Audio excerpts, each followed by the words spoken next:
اعوذ باللہ من الشیطان الرجیم بسم اللہ الرحمن الرحیم یا صاحب الجمال و یا سید البشر من وجهک المنیر لقد نفر القمر لا يمكن الثناء كما كان حقه بعد از خدا بزرگ توئی قصہ مختصر جزا اللہ عنا سیدنا و مولانا محمد صلی اللہ علیہ وآلہ وسلم ما هو اہلہ یا رب لک الحمد کما ینبغی لجلال وجهک وعظیم سلطانک رب اشرح لی صدری ویسر لی امری واحلل عقدۃ من لسانی یفقہوا قولی رب زدنی علما رب زدنی علما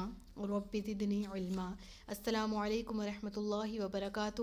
میں حافظ افرا جاوید اسلام آپ سب لوگوں سے مخاطب ہوں اپنے یوٹیوب چینل انفینٹ اسلام میں آپ سب لوگوں کو خوش آمدید کہتی ہوں۔ امید کرتی ہوں آپ سب لوگ خیریت سے ہوں گے، زندگی پرسکون پر اطمینان اور ایمان بالخیر گزر رہی ہوگی۔ آج کے سبق میں ہم سورۃ آل عمران کا باقاعدہ آغاز کریں گے۔ اس سے پہلے ہم 2 لیکچرز سورہ آل عمران کے تعارف پر پڑھ چکے ہیں۔ آج کے لیکچر میں ہم سورۃ آل عمران کی پہلی آیت سے سبق کا باقاعدہ آغاز کر رہے ہیں۔ تو پہلی آیت الف لام میم، یہ حروف مقطعات ہیں۔ اس کے معنی اور مفہوم اللہ اور رسول اللہ صلی اللہ علیہ وآلہ وسلم کے درمیان راز ہیں۔ آیت نمبر 2، اللہ لا الہ الا هو الحی القیوم، اللہ وہ ہے جس کے سوا کوئی معبود نہیں، وہ خود زندہ ہے، دوسروں کو قائم رکھنے والا ہے۔ اللہ اکبر۔ اس کی یہ جو آیت ہے یہ سورۃ البقرہ کی آیت الکرسی میں بھی یہ آیت آتی ہے، یعنی اتنا حصہ آیت الکرسی میں بھی آتا ہے، اللہ لا الہ الا هو الحی القیوم۔ تو اس کی ڈیٹیل تو وہاں پر ہم الحمدللہ مکمل طور پر پڑھ کے آ چکے ہیں آیت الکرسی میں، اور اگر آپ نے وہ لیکچر نہیں لیا تو آپ ضرور لے لیجئے گا۔ یہاں پر اللہ ہے کہ اس کے سوا کوئی معبود نہیں، اس کو اگر سورۃ البقرہ کے اختتام کے ساتھ ریلیٹ کیا جائے تو وہاں بندے کی عاجزی بتائی گئی، وہاں ہم نے اپنی عاجزی کا اظہار کیا۔ اللہ نے ہمیں بہترین دعا سکھائی سورۃ البقرہ کے اختتام پہ، کس سے کہ اپنے رب سے مانگو، کافر قوم کے مقابلے میں مدد مانگو، رب سے اللہ تبارک و تعالیٰ کی رضا مانگو، رب کے سامنے اس چیز کا اظہار کرو کہ تم اللہ کے تمام رسولوں، تمام نبیوں، تمام کتابوں پر ایمان لاتے ہو۔ وہ ساری چیزیں اللہ نے ہمیں سکھائیں، اور اب سورۃ آل عمران کے آغاز میں اللہ اپنی بڑائی بیان کر رہا ہے کہ میں وہ رب ہوں، میں وہ اللہ ہوں کہ جس کے سوا کوئی دوسرا معبود نہیں ہے۔ جس طرح کہ میں نے سورہ کے انٹروڈکشن میں بھی بتایا تھا کہ توحید کے بارے میں اس صورت میں بہت زیادہ زور دیا گیا ہے، تو وہ عیسائی جو نعوذ باللہ عیسیٰ علیہ السلام کو اللہ کا بیٹا کہتے ہیں، دیکھیں اولاد کیوں ہوتی ہے، اولاد کس لیے ہوتی ہے کہ نام اور نشان دنیا میں کسی کا باقی رہے، اسی لیے نسل قائم رکھنے کے لیے شیر کا بچہ ہے، وہ شیر جو ہے وہ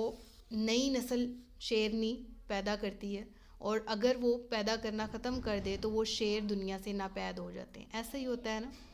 تو اسی طرح دنیا میں ہر چیز، ہر نسل کی اسی طرح کی مثال ہے، انسانوں کی مثال اسی طرح ہے کہ نسل در نسل اسی وجہ سے منتقلی ہوتی ہے کہ نام و نشان باقی رہے۔ تو اولاد تو یہی مقصد ہوتا ہے نا اولاد کا، یعنی کہ فانی چیز کے لیے اولاد کی ضرورت ہوتی ہے تاکہ اس کی نسل باقی رہے۔ تو جب اللہ نے سورج بنایا، چاند، تارے جو کہ عارضی طور پر ہیں، وہ بھی فانی ہیں، ایک وقت تک رہیں گے، قیامت تک باقی رکھے جائیں گے، ان کو اولاد کی ضرورت نہیں ہے، ان کی اولاد نہیں ہے، تو ان کا پیدا کرنے والا حی اللہ یموت، ہمیشہ زندہ رہنے والا جس کو کبھی موت نہیں آنی، وہ اولاد کا حاجت مند کیوں ہو سکتا ہے؟ وہ تو لا الہ الا اللہ محمد الرسول اللہ کا درس دیا جاتا ہے ہمیں، اور یہ کلمہ ہمیں سکھاتا ہے جب کوئی بھی دائرہ اسلام میں داخل ہو تو یہ کلمہ ہی بتاتا ہے کہ اللہ وحدہ لا شریک ہے، اس کے سوا کوئی اور دوسرا معبود نہیں ہے، نہ معبود کہلانے کے قابل ہے، اور رسول اللہ صلی اللہ علیہ وآلہ وسلم، جیسے کہ میں ایک شعر میں پڑھتی ہوں، بعد از خدا بزرگ توئی قصہ مختصر، اللہ تبارک و تعالیٰ کے بعد جو سب سے زیادہ بزرگ ترین ہستی ہیں، جو سب سے زیادہ قابل تعریف ہستی ہیں، وہ رسول اللہ صلی اللہ علیہ وآلہ وسلم، پھر تمام انبیاء، اولیاء اللہ، ولی اللہ، تمام ساری چیزیں۔ اور چیزیں کہہ رہی ہوں، عقائد اس میں داخل ہو جاتے ہیں۔ پھر اگلی آیت ہے نزل علیک الکتاب بالحق مصدقا لما بین یدیہ وانزل التوراۃ والانجیل۔ آیت نمبر 3 ہے اس نے تم پر یہ سچی کتاب اتاری جو پہلی کتابوں کی تصدیق کرتی ہے، اور اس نے اس سے پہلے تورات اور انجیل نازل فرمائی۔ اب اس آیت میں سب سے پہلی آیت میں حروف مقطعات، دوسری آیت میں اللہ کی وحدانیت کا ذکر، اس کے ہمیشہ رہنے کا ذکر۔ اب تیسری آیت میں ہم پڑھ رہے ہیں قرآن کریم کی سچی کتاب ہونے کی کس قدر فضیلت ہے۔ تو فرمایا گیا کہ اے محبوب صلی اللہ علیہ وآلہ وسلم، اس نے آپ پر ایسی عجیب و غریب کتاب اتاری جو کہ بالکل سچی ہے، برحق ہے، اور پچھلی تمام کتابوں کی تصدیق کرنے والی ہے۔ کیونکہ اگر قرآن کریم نہ ہوتا، نعوذ باللہ، اگر نہ موجود ہوتی یہ کتاب، تو پچھلی کتابوں کے بارے میں ہمیں علم کیسے ہوتا؟ ہم نے تو قرآن میں پڑھا کہ انجیل بھی نازل کی گئی حضرت عیسیٰ علیہ السلام پر، تورات نازل کی گئی حضرت موسیٰ علیہ السلام پر۔ تو قرآن کریم کی ہی مدد سے، قرآن کریم کی ہی وجہ سے ہمیں پچھلی کتابوں کی تصدیق کا شرف حاصل ہوا کہ مسلمان ہونے کے ناطے ہم قرآن کریم میں اگر پڑھتے ہیں کہ پچھلی کتابیں جس طرح نازل ہوئیں، جن نبیوں پہ نازل ہوئیں، اور مومن وہ ہے جو کہ ایمان لاتا ہے تمام کتابوں پر اور تمام رسولوں پر۔ تو نبی آخر الزماں حضرت محمد مصطفیٰ صلی اللہ علیہ وآلہ وسلم کی یہ سب سے بڑی اور عالی شان ہے کہ وہ نبیوں میں سید الانبیاء ہیں صلی اللہ علیہ وآلہ وسلم، اور آپ پر جو کتاب اتری وہ سید الکتاب ہے، یعنی تمام کتابوں کی سردار کتاب ہے، اور ساری چیزیں ہی نبی آخر الزماں صلی اللہ علیہ وآلہ وسلم کی فضیلت کا اظہار کرتی ہیں۔ گویا کہ جب یہ قرآن نازل ہوا مکہ مکرمہ میں، تو عرب کی سرزمین میں سب سے زیادہ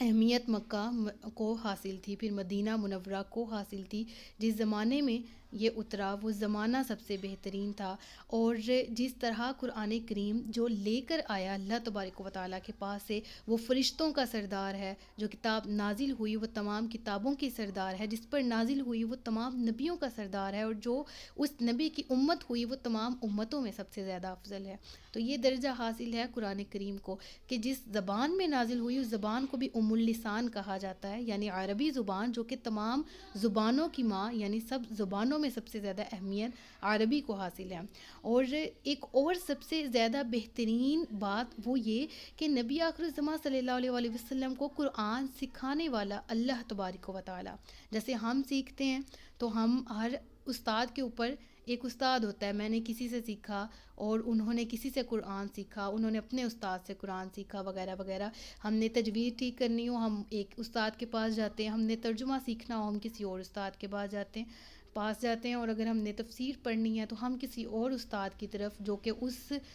چیز کا ماہر ہوتا ہے ہم اس کے پاس جاتے ہیں اور علم حاصل کرتے ہیں۔ تو قربان جاؤں نبی پاک صلی اللہ علیہ وآلہ وسلم کے مرتبے پر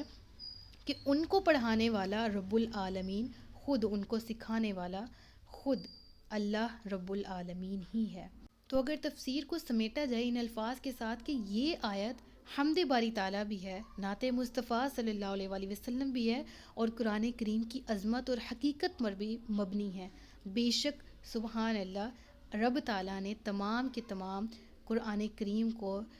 خود نبی پاک صلی اللہ علیہ وآلہ وسلم کو سکھایا، تمام علوم کا علم آپ کو عطا کیا۔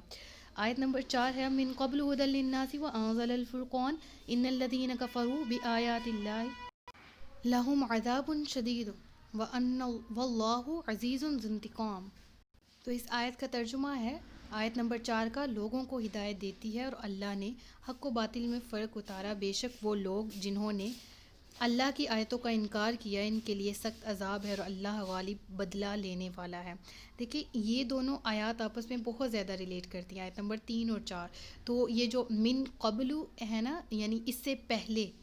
جو اس آیت میں استعمال ہو رہا ہے وہ اس کا ترجمہ یہاں پر موجود ہے، اگر آپ سلائڈز دیکھ رہے ہیں تو، اور اس سے پہلے تورات اور انجیل نازل فرمائی، تو یہ دونوں کا ترجمہ آپس میں ایک دوسرے سے بہت زیادہ ریلیٹ کر رہا ہے، یعنی معنی اور مفہوم دونوں کا تقریباً ایک دوسرے کے ساتھ ہی مکمل ہو رہا ہے۔ تو پچھلا حصہ ہم نے پڑھ لیا، تو اگلے حصے میں رب العالمین کیا فرما رہا ہے کہ اللہ کی وحدانیت اور اللہ تبارک و تعالیٰ کے سوا اگر کوئی اور معبود جو بناتا ہے وہ شرک کرتا ہے، یہ بات ثابت ہو چکی اور بے شمار دلائل قرآن کریم میں موجود ہیں۔ قرآن کریم خود اس بات کی دلیل دے رہی ہے کہ اللہ وحدہ لا شریک ہے۔ تو اب کوئی جان بوجھ کر ان نشانیوں کا انکار کرے، جیسے کہ عیسیٰ علیہ الصلاۃ والسلام کو اللہ کا شریک بناتے ہیں، یا حضرت عزیر علیہ الصلاۃ والسلام کو یہودی اللہ کا شریک ٹھہراتے ہیں، تو ان کے یہ سارے دلائل قائم ہونے کے باوجود ان کی اپنی کتابوں میں بھی یہ بات موجود تھی کہ قرآن کریم آخری کتاب ہے، نبی آخر الزماں صلی اللہ علیہ وآلہ وسلم اللہ تبارک و تعالیٰ کے آخری نبی ہیں، برحق نبی ہیں، یہ بات ان کی کتابوں میں موجود تھی، لیکن جان بوجھ کر جھٹلاتے تھے۔ تو اب جب قرآن کریم آ گیا، نبی آخر الزماں پر نازل بھی ہونا شروع ہو گیا، تو اس دور میں بھی انہوں نے انکار کیا۔ تو اللہ رب العالمین فرما رہا ہے کہ اس کے باوجود کہ دلائل ان کے پاس آ گئے، اب یہ نہیں مانتے اور اللہ کا شریک ٹھہراتے ہیں، تو ان کے لیے سخت عذاب ہے، کیونکہ اللہ غالب ہے، اس پر کوئی غالب نہیں آ سکتا۔ جو چاہے گا وہ فیصلہ کرے گا، اور وہ جو چاہتا ہے کرتا ہے، وہ سخت بدلہ لینے والا ہے، اور اسے بدلہ لینے سے کوئی اور نہیں روک سکتا۔ تو اپنے اعمال کو درست کیجئے، اپنے عقائد کو درست کیجئے۔ اللہ تبارک و تعالیٰ کی قرآن کتاب برحق کتاب ہے، نبی آخر الزماں محمد مصطفیٰ صلی اللہ علیہ وآلہ وسلم اللہ کے آخری نبی ہیں، اس چیز کو اپنے عقائد میں شامل کیجئے۔ تمام دوسرے مذاہب سے بھی ذکر کیا جا رہا ہے، خاص طور پر جو یہودیوں اور عیسائیوں کا یہاں پر رد ہے، تردید ہے، ان کے باطل عقائد کی تردید ہے۔ بے شک اللہ تبارک و تعالیٰ نے اپنی سورت کا آغاز بہت بہترین انداز سے کیا، اور بہت کچھ سیکھنے کو ملتا ہے۔ اللہ تبارک و تعالیٰ ہم سب کو اس پر عمل کرنے کی توفیق عطا فرمائے۔